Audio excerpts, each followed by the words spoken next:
మాజీ మంత్రి అంబటి రాంబాబు ఉన్నట్టుండి సత్తెనపల్లిలో ఎందుకు సైలెంట్ మోడ్లోకి వెళ్లిపోయారు? నియోజకవర్గంలో పార్టీ కార్యక్రమాలకు ఎందుకు దూరంగా ఉంటున్నారు? రేపల్లె మాపల్లె అంటున్న అంబటి రాంబాబు వ్యూహం ఏంటి? గుంటూరు ఈస్ట్ బెస్ట్ అంటూ అటువైపు అడుగులు వేస్తున్నారా? సత్తెనపల్లి ఇన్ఛార్జ్ పోస్టును వైసీపీ మార్చాలని చూస్తుందా? మరి ఆ బాధ్యతలను ఎవరికి అప్పగించనున్నారు? అంబటికి ఏ నియోజకవర్గాన్ని కట్టబెట్టనున్నారు? సత్తెనపల్లిలో అంబటి సైలెంట్ మోడ్.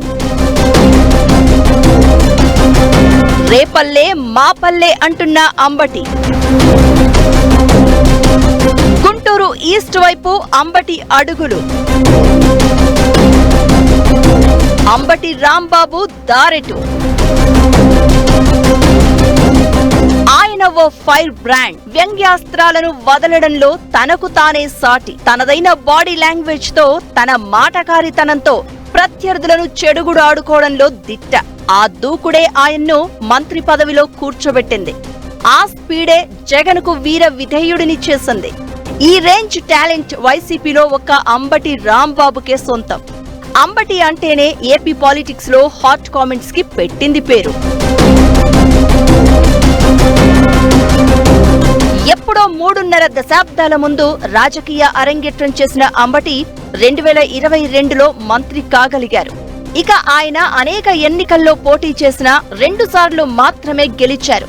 అయితే అంబటిని రాజకీయంగా ఇప్పటిదాకా నిలబెట్టినవి ఆయన నోటి ధాటి, వెనక బలమైన సామాజిక వర్గం, దాంతో పాటు విధేయత. వైఎస్ఆర్ కుటుంబాన్ని నమ్ముకుని రాజకీయం చేస్తూ వచ్చిన ఆయన జగన్ కు వెన్నుదన్నుగా ఉంటూ వస్తున్నారు. జగన్ సైతం ఆయనకు తగిన ప్రాధాన్యత ఇస్తూ వచ్చారు. అంబటి రాంబాబును సత్తెనపల్లి ప్రజలు 2 సార్లు ఓడించి ఒక్కసారి గెలిపించారు. 2014 ఎన్నికల్లో అంబటి ఓటమి చవిచూశారు. ఆ తర్వాత వచ్చిన 2019 ఎన్నికల్లో గెలిపించారు. ఇక మొన్నటి 2024 ఎన్నికల్లో అంబటిని సత్తెనపల్లి ప్రజలు మళ్లీ ఓడించారు. ఇక అప్పటి నుంచి అంబటి రాంబాబు సత్తెనపల్లిలో సైలెంట్ మోడ్లోకి వెళ్లిపోయారు. నియోజకవర్గాల్లో జరిగే పార్టీ కార్యక్రమాల్లో కనిపించడం లేదు, వినిపించడం లేదు. దీంతో ఆయన నియోజకవర్గం నుంచి షిఫ్ట్ అవుతున్నారనే టాక్ వినిపిస్తోంది. వాస్తవానికి 2024లోనే సత్తెనపల్లి స్థానం మారుస్తారు అని ఎన్నికల ముందు తెగ ప్రచారం జరిగింది.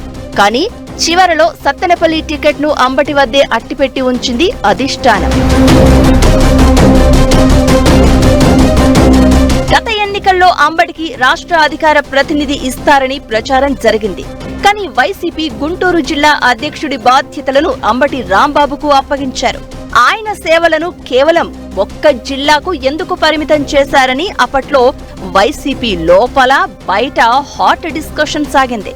అయితే కోస్తాలో బలమైన ఒక సామాజిక వర్గంతో ఆయనకు ఉన్న బంధాలు అందరినీ కలుపుకుని పోయే పెద్దరికం ఉండడం వల్లే ఆయనను ఏరికోరి తెచ్చి ఆ పదవిలో పెట్టిందని కొందరు పార్టీ పెద్దలు చెప్పుకొచ్చారు. ఇక అప్పటి నుంచి గుంటూరు జిల్లా వైసీపీ బాధ్యతలను చూస్తున్నారు అంబటి. 2024 ఎన్నికల్లో ఓటమి తర్వాత సత్తెనపల్లి వైపు అంబటి కన్నెత్తి కూడా చూడడం లేదు. గుంటూరు జిల్లా పార్టీ కార్యక్రమాల్లో మాత్రం ఫుల్ బిజీగా ఉంటున్నారు. ఇటు వైసీపీ అధిష్టానం కూడా సత్తెనపల్లి నియోజకవర్గ ఇన్ఛార్జ్ బాధ్యతలను వేరే వాళ్ల చేతిలో పెట్టాలని చూస్తోంది. దీంతో అంబటి నియోజకవర్గ మార్పు ఖాయమనే ప్రచారం ఊపందుకుంది. అంబటిని రేపల్లె లేదా గుంటూరు ఈస్ట్ నియోజకవర్గం ఇన్ఛార్జ్ గా ప్రకటించే అవకాశం ఉందని తెలుస్తోంది. గతంలో రేపల్లె ప్రజలు ఒకసారి గెలిపించి అసెంబ్లీకి పంపించారు. అంతేకాకుండా అంబటి స్వస్థలం రేపల్లె కావడంతో ఆయన సత్తెనపల్లి నుంచి రేపల్లెకు వెళ్తారని పార్టీలో ప్రచారం జరుగుతోంది. అయితే రేపల్లెలో సోదరుడు అంబటి మురళి కూడా ఉన్నారు. మరోవైపు గుంటూరు ఈస్ట్ పై అంబటి ఎక్కువ మక్కువ చూపిస్తున్నారు. దీంతో గుంటూరు ఈస్ట్ కే మార్చుతారని టాక్ కూడా వినిపిస్తోంది. ప్రస్తుతం గుంటూరు ఈస్ట్ ఇన్ఛార్జ్ పోస్ట్ ఖాళీగా ఉంది. గత ఎన్నికల్లో ఇక్కడి నుంచి పోటీ చేసిన విడుదల రజని తిరిగి తన పాత నియోజకవర్గం చిలకలూరిపేటకు వెళ్లిపోయారు.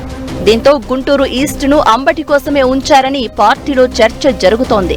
అయితే స్థానిక ఎమ్మెల్సీ లేళ్ల అప్పిరెడ్డి ఈస్ట్ నుంచి ఉన్నారు. దీంతో ఈ ఇద్దరి మధ్య కోల్డ్ వార్ నడుస్తోందనే అభిప్రాయం కూడా ఉంది. ఇప్పుడున్న పరిస్థితుల్లో అంబటి రాంబాబును రేపల్లెకు పంపిస్తారా లేదంటే గుంటూరు ఈస్టులోనే సీట్ ఫిక్స్ చేస్తారా అన్నది వేచి చూడాలి.